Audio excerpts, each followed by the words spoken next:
In this video, I'm going to show you how you can master the stop kick and keep your attacker at bay.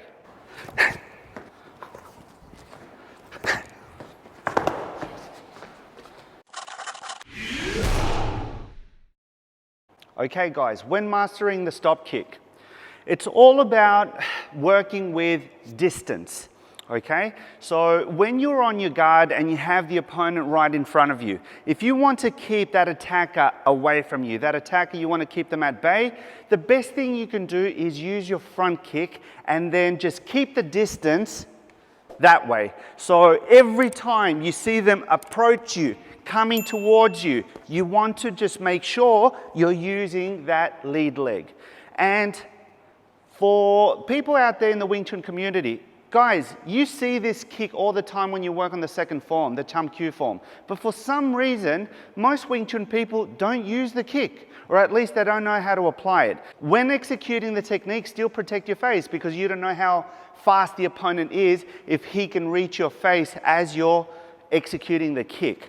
Now, when you practice it, of course, work on it both sides. So then David can switch his stance and do exactly the same thing on the opposite side.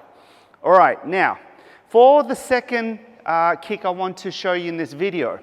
Now, in this one, I'm just going to have David stand with the left foot in front. Now, with this one, you're doing the same thing. You want to keep them away. You're using distance to your advantage. Let's say you don't have that much time or distance to raise the leg and go towards the midsection. Having said that, you still have time to go towards the knee. So that's the second option that I want to show you. Every time you're wanting to execute the kick, you can go towards the opponent's knee. Now, when you're practicing, like I have my son right now, he's going towards my quad, just to keep things safe, okay? When you do this with a training partner, I recommend you do the same thing. Now, whether I go with my jab, with my cross, or any other technique, you execute the kick the same way. Now, that's why we have these tire dummies around the school, so that way, when you kick, you can execute the kick with full speed and full power. Now, for the third option, now we're working on stepping away. On this one, what we're working on is doing a soul gurk, a sweep kick moving away from the opponent. Now with this one, you want to switch your stance and execute the sweep kick, the low kick towards the opponent's lead leg. I'll get David to demonstrate this one. So here, when I'm moving forward, he's stepping away with that sweep kick.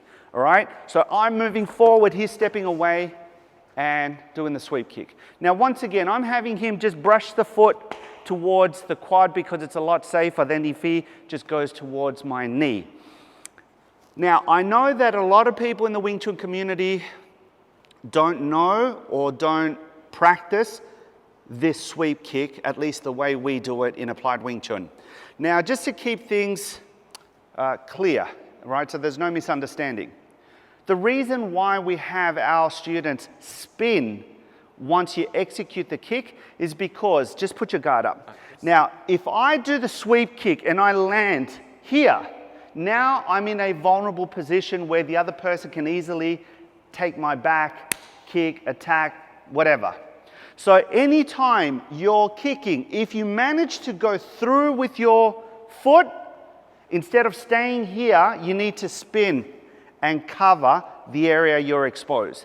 It makes perfect sense. So that's the reason why whenever you're drilling this kick, especially if the other person's just moving the leg away, for you to actually work on perfecting your sweep kick, that's the reason why you want to spin, because you want to minimize being in that vulnerable position where the other person can attack. So let's recap. On the first one, I am moving in, David is just intercepting, right? He's stopping me with that lead leg. On the second one, he's using the lead leg to go towards my knee, right? So that's how he's keeping me at bay.